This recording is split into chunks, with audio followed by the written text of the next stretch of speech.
week, now I know some people that asked to share their fan stories are not here for whatever reason tonight, but do any of you have any fan stories that you would like to share? Crazy fan stories that are appropriate for a church sharing. Some of you guys are like, oh, appropriate. No, it's not appropriate. I'm concerned about that. But any crazy fan stories that you want to share at the outset before we get... Okay, now Cruz is going to go to the restroom. Go ahead, Cruz. Hey, you go.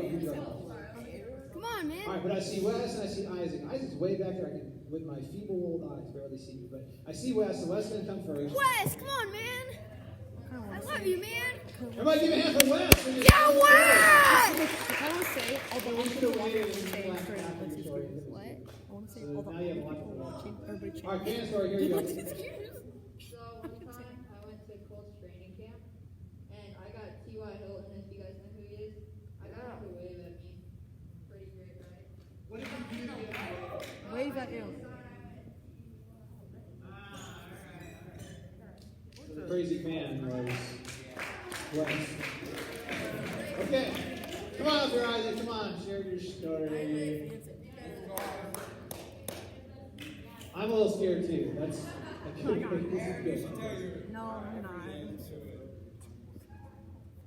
I talked through a fan one time. A ceiling fan? Peyton Manning jersey on. A ceiling fan? I talked through a fan one time with a Peyton Manning jersey on. Shout out to my man Wes and Aaron. Thank you. I know I have to clarify every week what kind of fan I'm talking about, but A ceiling fan? yeah, thanks for sharing that. Oh man. I need to filter this. Can you share with me before I ask you to come and share it with the general public? All right. Well, we'll get to you, Aaron. Maybe next week. Okay. Just know who I'm dealing with. All right. We've got a game we got to do, and this is so. Who went to elementary school around here in the Warsaw area? Like everyone? All right. These people will be good at this next game. If you do not, this will be tougher. Here's what we're going to do. In a moment, we're going to divide up into your small groups, okay? And not yet. I'll explain a little bit of the game first. Now, each round, you got to send someone, and yes, it can be the same person every round. It can be different people, whatever you do. You're going to pick a point here in the auditorium to gather together as a small group, masks up, okay? You must wear your mask for this game.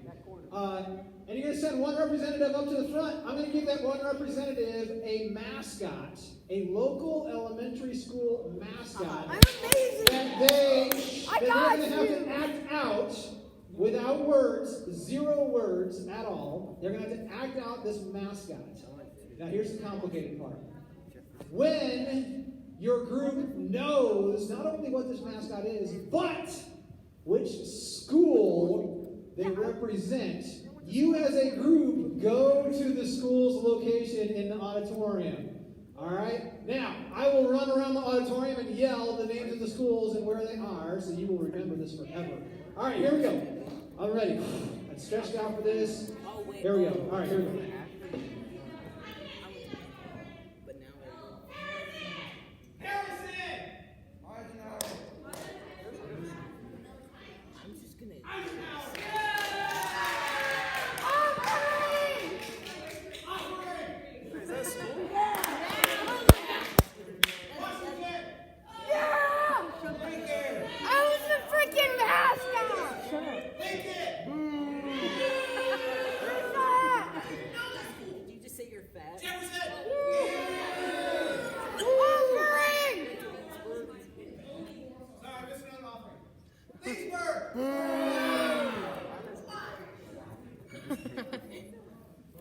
Ryan doing steps in. Boo. Ryan's getting his workout out. Imagine going to Madison. Shut up. Hey, I went to Madison. Yeah, yeah. Actually, I hated it.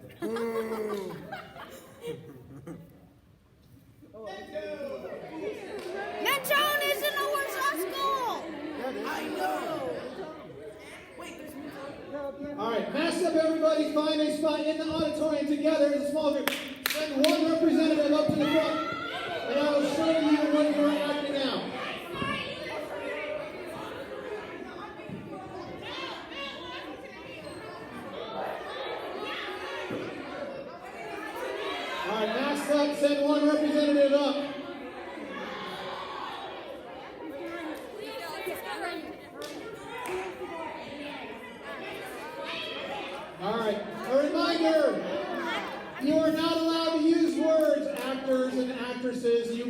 not use any words, and you may not give any hints to your team other than what the animal is or thing is you're acting out, okay?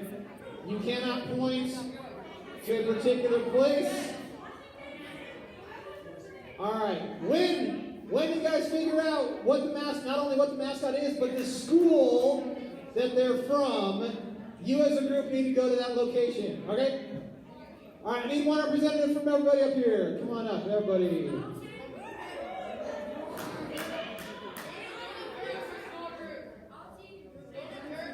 All right. If you don't want to send a representative up, just watch the other groups and see if you can guess from what they're doing. That's cool with me too. All right, here we go. So if you don't have the rep up here, just watch what the other groups are doing and see if you can figure it out. All right, everybody who's acting this out, come up here, real close, and just have your mask up. Okay, here we go. You guys ready? Okay, that's what you're acting out. All right, that's what you're acting out. All right, go back to your group on the count of 3. Act this out. If you got it as a group where this mascot is from, go to that school name in the auditorium. All right. 1, 2, 3, go. Act it out. Act it out.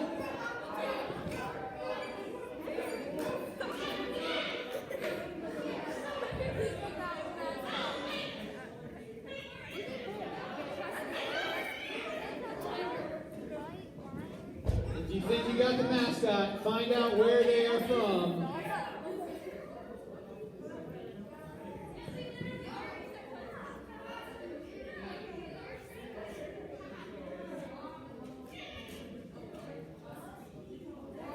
All right. The answer for this one was the Husky from Harrison. All right, which group was first? All right, give yourself 1 point. Okay, the group that was there, give yourself 1 point. All right, get back together as a group. Send a representative up here. Let's get a representative up here. Remember, it can be the same person, it can be a different person. That's cool.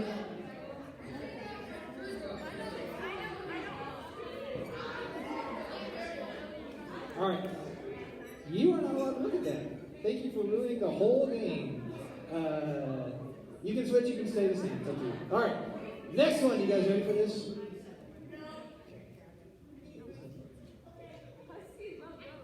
All right. 1, 2, 3, go. Act it out.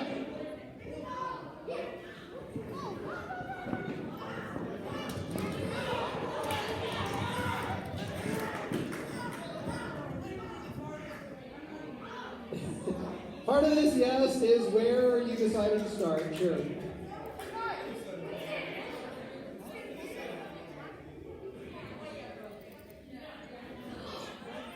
All right, this one was a bulldog from Mentone Elementary. All right, make sure you guys keep your masks up. Go back. You can pick a place to start. This matters where you start. Okay, just keep this in mind. All right, send someone up here who can be the next actor or actress. All right. Okay. All right, are you guys ready?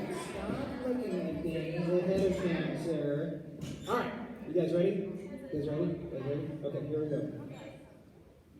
1, 2, 3, go. Act this out. No words, just act it out.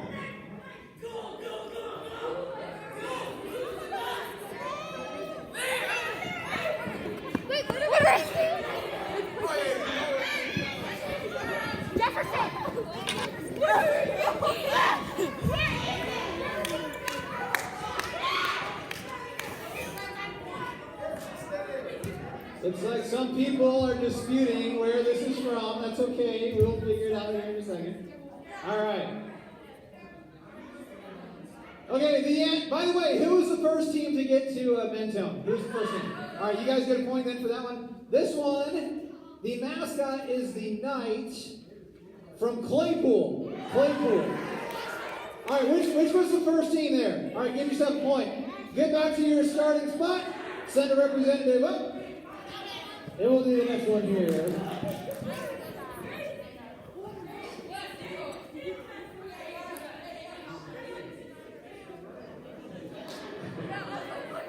Okay. All right, we got our actors and actresses up here. Yeah. Okay. Okay, you guys got to be come back here. Come back closer to me. Just mask up real quick. Okay, you guys ready for this? Okay, here we go. 1, 2, 3, go.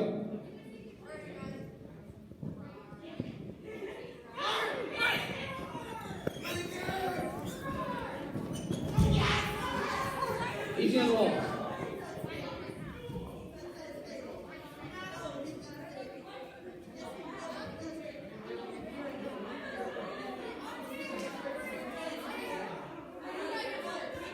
All right, the answer to this one was a lion from Lincoln. Lincoln.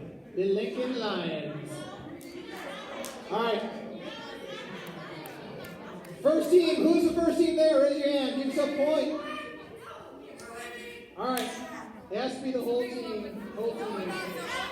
They have second reaction. All right, say they representative it up for the next one and decide where you guys want to start. Hey, you guys should start in different places. This is important where you start. I know. Stop looking at my sheets. Stop looking at my sheet. Okay. All right. Are you guys ready? Don't go yet. Okay. You guys ready? All right. Hey, remember, no words, actors and actresses. You are not allowed to use words. Okay? You have to act this out. Okay? Go. Go.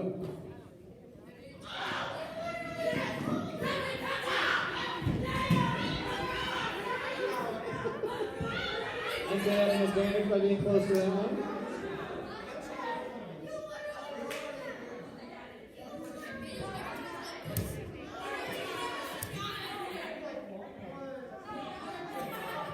All right, that one was the Hornet from Washington. Some people had an advantage because they were very close to there to start with, which is okay. You can kind of play the odds on that one. That's cool. We'll do two more. We're going to do a really hard one next. Really difficult one next. All right. Come on up, actors, actresses. All right. This is a hard one. Okay, remember, no words. Buzz is okay. That's not, I'm not approving. I'm going to say okay. Though. This one is really, really hard. You guys want to do this one? Okay. Really, really hard. 1, 2, 3, go. Really difficult one. This is a difficult one. Find your group, act it out, or don't do it.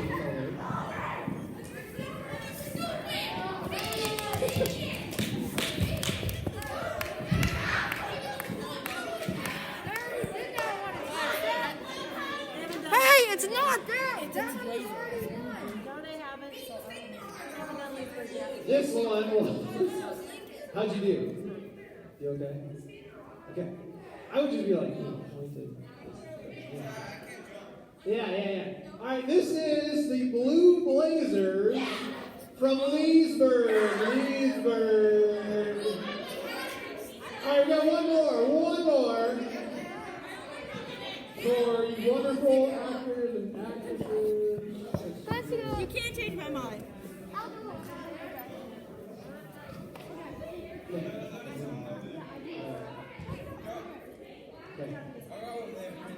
That's okay. It might be that, it might not be. I will not use all of them.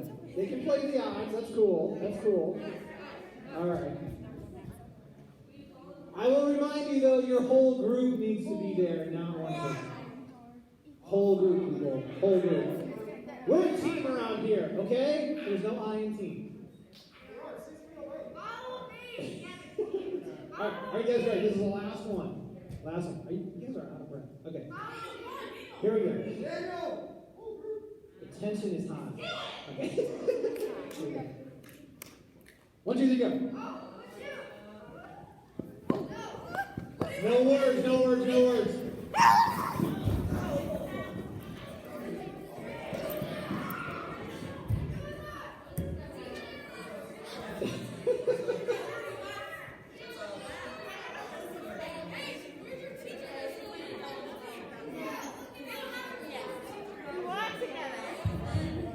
This one's the Spartan from Jefferson. The Jefferson Spartans. All right, everybody come back up. Sit in every other seat, please.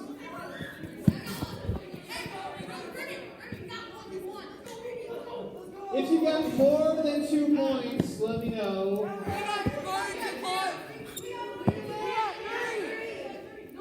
Anybody have more than 2 points?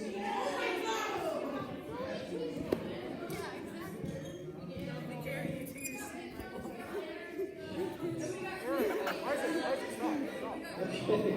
All right. 7th grade guys, how many you get? Legit 3. Honor system 3. Okay. All right. Y'all remind me later. You got 3, and you're like. All right. Not that you guys all are awesome. Last week, right here in this very room, we talked about being a follower of Jesus versus being a fan. And I know kind of we get caught in our definitions sometimes, but a follower is actually someone who shows commitment to Jesus Christ, and that is an important thing to do. It's an important decision that you guys have to make. I'll be real honest with you. Most people your age are not followers of Jesus. They are fans of Jesus. They know a little bit about Jesus. They might know a little bit about the Bible. They might know a few stories of Jesus, some things that he might have said. But beyond that, beyond committing their life to following him and actually doing what he says and what the Bible tells us to do, that's a different story. Because many people your age going into high school and then into college never really make that kind of commitment.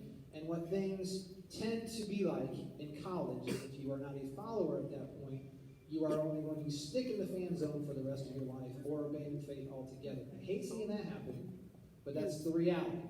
We have to get to a deeper level than just being a fan. It's difficult. Okay, we're going to talk about the difficulties actually today. But most people who say they are Christian are really fans and not followers. You need to make that decision on your own. I can't stress that enough. That cannot be your parents' decision. It can't be the decision of your church, the decision of your school, your friend group, whatever. You have to, on your own, make that personal decision, and you have to stick with it. Okay, that's another difficult part there, is that it requires commitment. It requires more than just saying so. And I hope that you guys do so very, very soon, if you have not yet already. Last week, we talked about, again, the follower being someone who puts Jesus into every aspect, every place, every decision into their lives. And I hope that especially our college students, your small group leaders are awesome, but I hope that your college students and high school students who are your small group leaders right now talk about how their college decision has or will weigh into their following of Jesus Christ.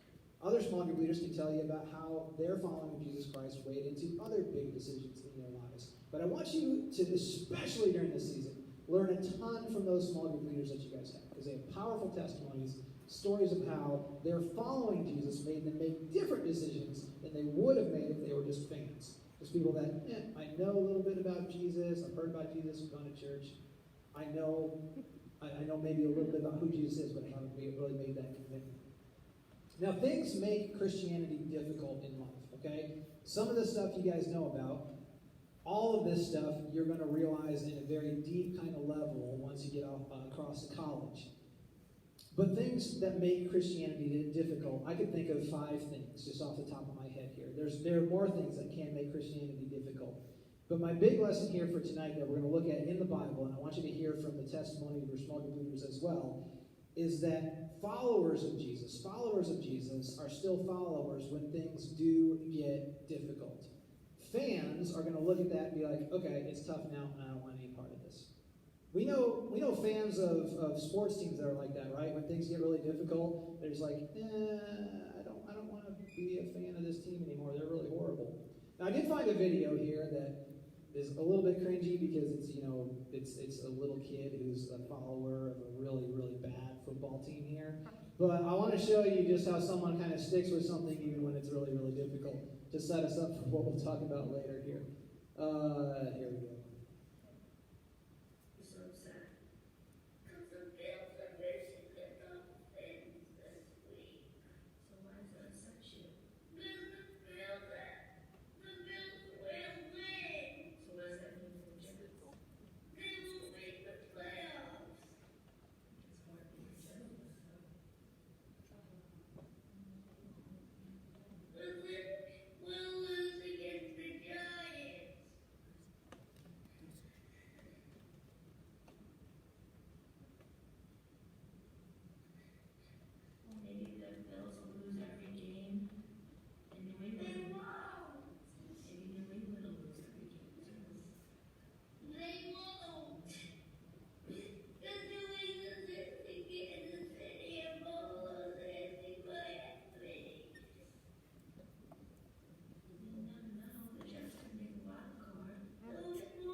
knows so much about football. Wow, that's really, really sad.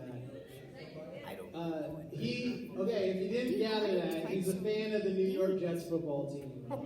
And at this point, they had a very small chance of making the playoffs. By the way, the Jets this year, I don't think have won a single football game. So, yeah, it's really tough to be fans of certain things out there. But man, this kid's got like the following thing down. Man, he is committed. He knows his stats, and he's crying because his poor team looks like cannot make the playoffs. Oh, and it's just super sad to see, right?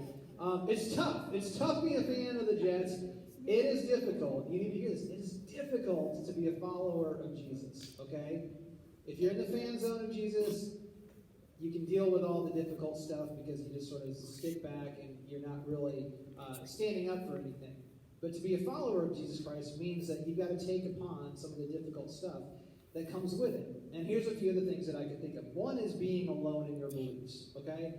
This is probably not something you guys have encountered, where you're the only believer of Jesus in a group of people, okay? Most of you guys are with a family that is a believing family, or you might even go to a school that sort of follows Jesus as a school out there. You have a friend group that is kind of committed to those same beliefs that you guys have. You probably don't have experience being the only one as a follower of Jesus at this point in your life, but that time is coming. And for many people, that's the number one time where they decide, you know what, I am not going to be a follower anymore. I'm just going to stick back. I'm just going to be a fan. I'm going to know a few things about Jesus, but I do not make any kind of decision to follow him. Being alone is really, really difficult. Look, I've done middle school pastoring long enough to know that middle schoolers will do just about anything to not stand out in the wrong kind of way. Right? Shake your heads like this. You will do almost anything to avoid standing out in a bad kind of way. Like, you're okay standing out as like someone who's excellent, someone who's like gets the best grade on something, gets the best score. You know, you're okay with that. But as far as like you standing out and being the only one that everyone is looking at for some kind of bad reason, that is like horrible, horrible thing for middle schoolers. Really? All right, we can talk later on. Maybe I'm just wrong about this sort of thing, but in my experience, okay, I'll just say in my experience, people have gone to extreme measures to avoid standing out in a bad kind of way. That might be in store for you as followers of Jesus. I'm just going to say that, okay? That can happen, certainly.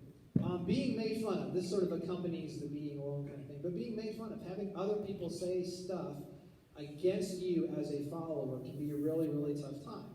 And that's where, again, a lot of people decide, you know what, I'm not going to be a follower. I'm not going to put myself out there and do what Jesus says. I'm going to kind of just tuck back a little bit and like not claim that I'm following Jesus, because other people are sort of making fun of that and saying stuff like, well, you're not believing that, do you? You don't follow Jesus, do you? A lot of people shrink back from the opportunities that they might have to be a witness of Jesus Christ and kind of stick things in the fan zone after they're being made fun of or have the potential to be made fun of. If you have questions you can't answer, this is another place where some people just stick to the fan level, so the follower level. If they can't answer some of the questions that are out there about the Bible or about what Jesus did or said, look, just because you don't know the answer doesn't mean that what you believe is wrong. Some people just sort of like are a little bit ashamed of their beliefs because they might not be the real popular ones. They might not be things that you have all the explanation for. Here's what you do about that right now. You figure out the answer. Because there is answers out there, and believing in Jesus Christ is perfectly rational, and there's explanations for everything that we believe as Christians. There are explanations out there, and I want you to figure out the answers to the questions that you guys have about following Jesus right now, so that you can defend that later on when that stuff comes into question. Okay? But listen, I'm telling you, as someone who's followed Jesus for a while now, and who kind of likes apologetics, I talk with a lot of your small group leaders about apologetics, and that's sort of the discipline of defending the faith, coming up with answers to questions that people have. I can tell you there are answers to everything that we believe as Christians. They're perfectly rational, reasonable, and even on a more foundational level than that, they're truth. Following Jesus Christ is truth. And you need to figure out what that is so you can defend against some of the questions and answer some of the questions that you guys are going to encounter out there. Another reason that Christianity can be difficult sometimes A lot of times we feel like we're letting God down, like we can't can't live up to God's standard. And we talked about this before when we were talking about books of the Bible that said, hey, the gospel is not about what we do, but about what God has done. So we can live our lives under the truth that God's never going to love us any more and can't love us any less than he does right now. Okay? You can't let God down. I don't want you to feel that way ever. But a lot of times we put the difficulty on ourselves thinking that we can't live up to some kind of standard that we set for ourselves. That is not in the Bible when we're seeking to follow God. I don't want that to be a difficulty that you guys place on yourself. And the last sort of reason, and this is not the full list here, this is stuff that I could think of. Another reason that people find it difficult to be a follower of Jesus is that other things become more important to you. I know out in our world right now, and you know this too, there's a lot of causes out there. There's a lot of justice and social causes out there, things that you can follow. And I'm not in any way putting down those causes at all. But what I want to tell you here, whatever you feel passionate about as a cause, if it's like a political cause, or if it's like something where you feel like there's a particular people group that needs to be placed at a higher level or given more attention, or whatever that is, I'm not downplaying any of that stuff, but what I am telling you is that all of that is secondary to the cause of sharing the gospel. All of that is secondary to the cause of sharing the gospel. You guys taking the gospel to the rest of the world should be the greatest cause you set yourself to. Absolutely 100%. Okay? You can be passionate about other things out there, like I really am passionate about this particular thought or idea or movement or whatever. That's fine. But your number one love and passion should be in sharing the gospel, the truth that Jesus Christ died for the world with other people. That should be your number one cause. I want to see you guys passionate about that. But a lot of times the truth is people get passionate about other things and you're like, okay, sharing Jesus, I'm not just that big into it anymore.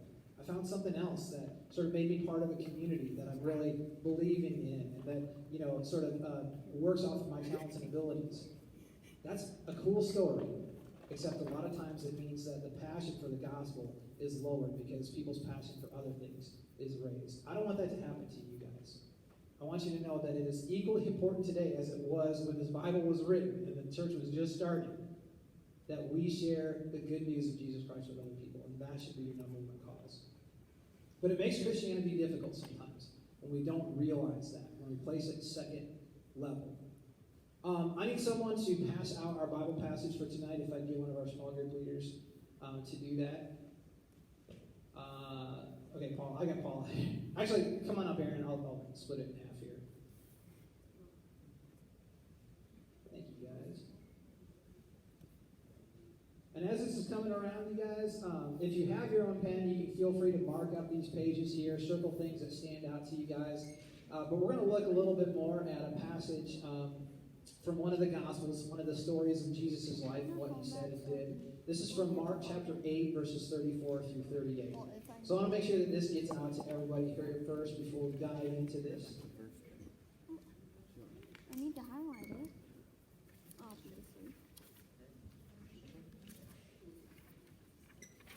I don't bring a pen. All right, and as you get this, I'm going to need someone who can stand up and read it nice and loud. I got you. Enunciate things well for everyone to hear as we sort of read through this page. Thank you guys for handing those out. Appreciate that. All right, Cruz, you got this? Yeah. All right, go ahead and stand up and read this for us. Appreciate that, man. If you need the microphone, you can come up here. All right, come on. Yeah. Yeah.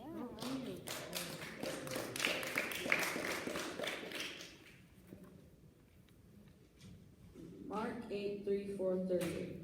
Then he called the crowd to him along with his disciples and said, "Whoever wants to be my disciple must deny themselves and take up their cross and follow me. For whoever wants to save their life will lose it. But whoever loses their life for me and for gospel will save it. What good is it for someone to gain the whole world yet forfeit their soul? Or what can anyone give in exchange for their soul? If anyone is ashamed of me and my words in this adulterous and sinful generation, the Son of Man will be ashamed of them when he comes in Father's glory with the holy angels.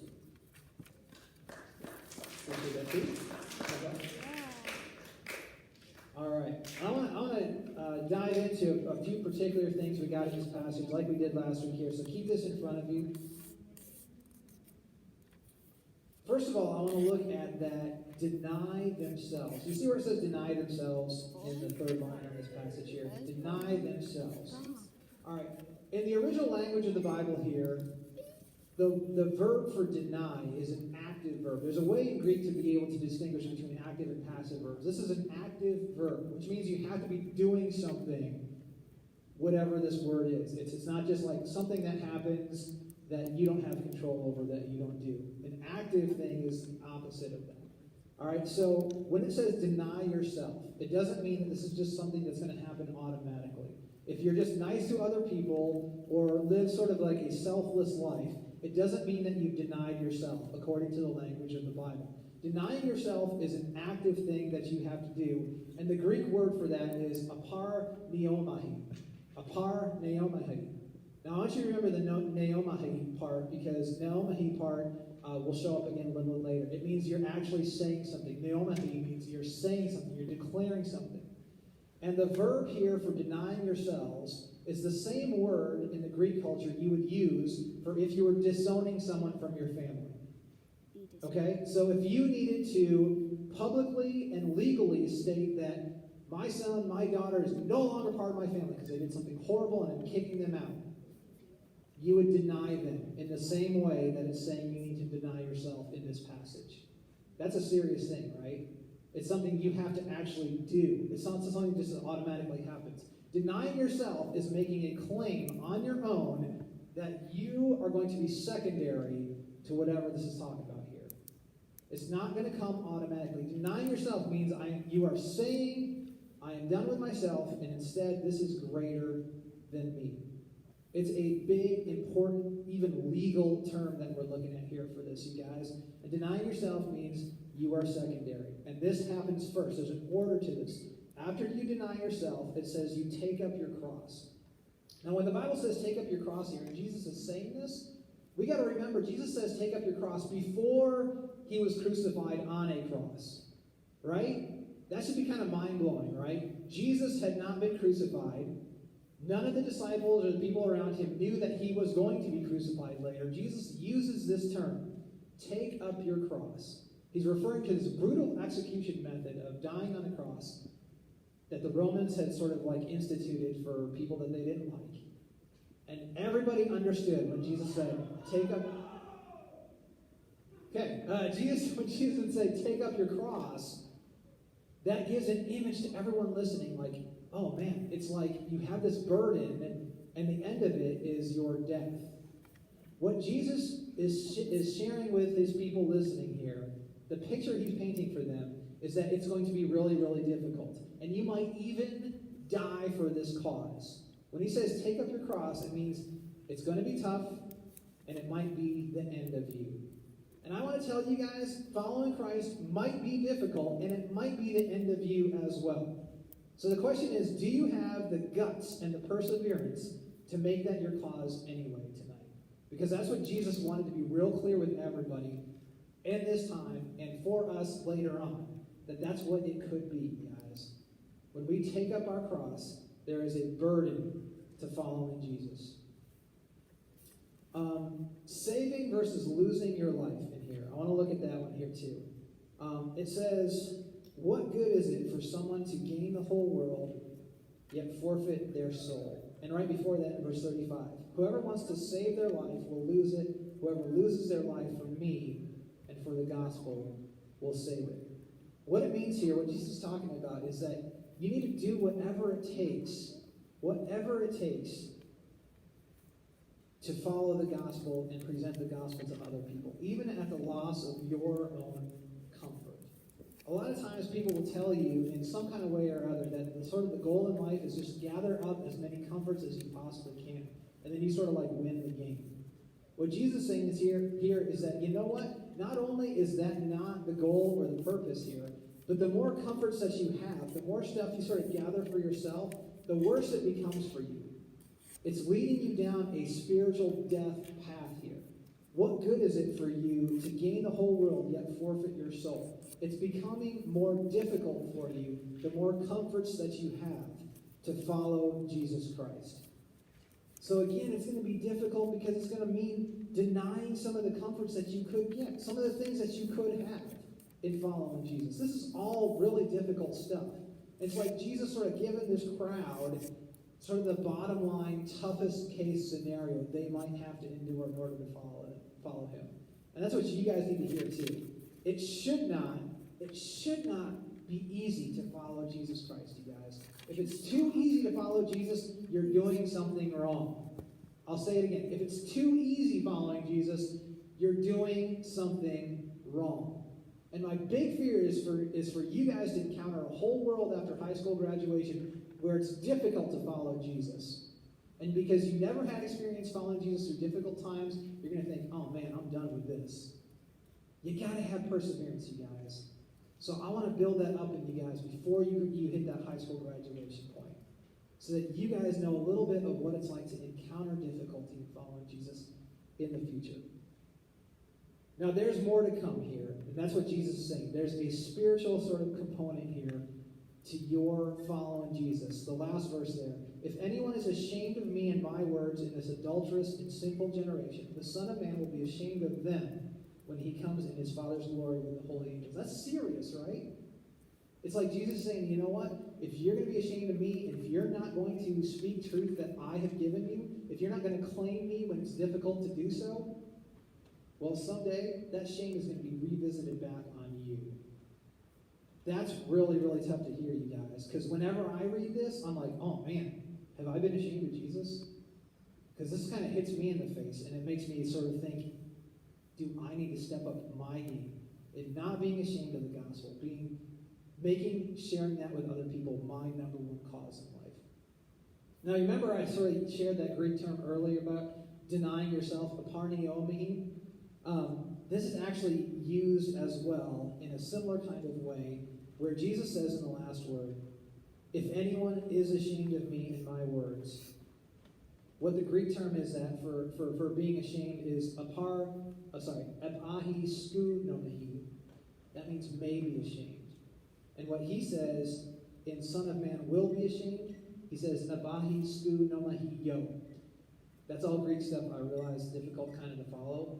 But the nomahi that we learned earlier from denying yourself, making a declaration, what it's saying here in not being ashamed is also making a declaration.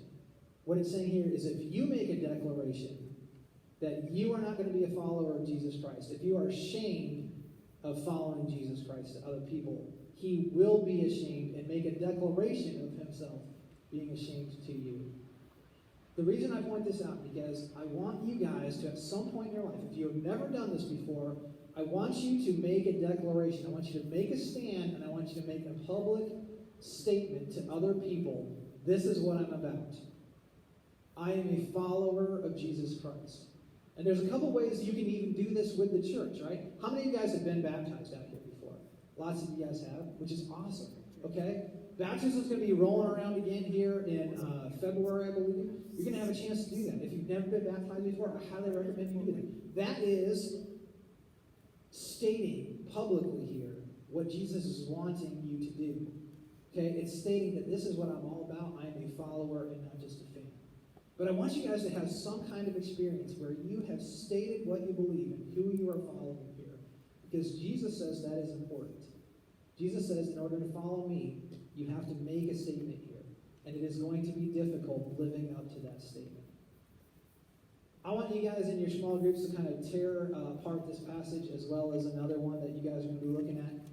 But I love this one. It's a difficult one to follow. But I think the message for us is clear that we have to become followers and not just fans. And realize that it's going to be difficult, you guys. But followers, real followers, are not just fans that kind of outgrow being a Eisenhower Eagle or a Mentone Bulldog or give me another one. Washington Hornet. Be a Washington, what was Washington? Hornet. Washington Hornet. You know, you outgrow that stuff, okay? You're just a fan at that point. There's a deeper level that Jesus wants us to get to, you guys. It's really important that you guys get to that level, that you say it, and you're ready for the challenges that come across with that. All right. Let me pray for us, and then we'll get going into our small groups. Lord God, thank you so much for what you challenged us with here in Mark 8, 34 through 38. I pray that we are more than fans. And I pray that that's going to hit home with students here that maybe have not made that declaration. They need to say, this is what I'm about, and I'm prepared to deal with the difficulties that are involved in it. Lord, I know that's going to be something that we need to renew our commitment to every day. Just staying strong as followers despite the difficulties that are going to come around here. But I'm just praying for each and every person sitting in this room right now, whether they're small group leaders or students, no matter if they have a family that's a believing family or not, friends that are believers or not, I pray that they are equipped, Lord, to last through the difficulties that are going to be coming. Or even if there's the only ones, or even if they're being made fun of, if they can't answer the questions, if following you becomes like secondary to another passion that they have, Lord, I pray that they withstand the difficulties out there. They are never ashamed of you, God. They are never ashamed of you. Give them strength for that. In your name, amen. All right, before you go to small groups, remember, next Sunday, Fan Sunday, wear your fan apparel, okay? Go nuts with that. We want to see that out here on your bodies, you guys. If any of you do not know which small group to go to, come see me. I will point you in the right direction. Our 8th grade girls small group is small today. Hi, Casey. And I know we got a lot of people out because of contact tracing, so stay healthy out there. We want to make sure that you guys do not catch anything, do not spread anything.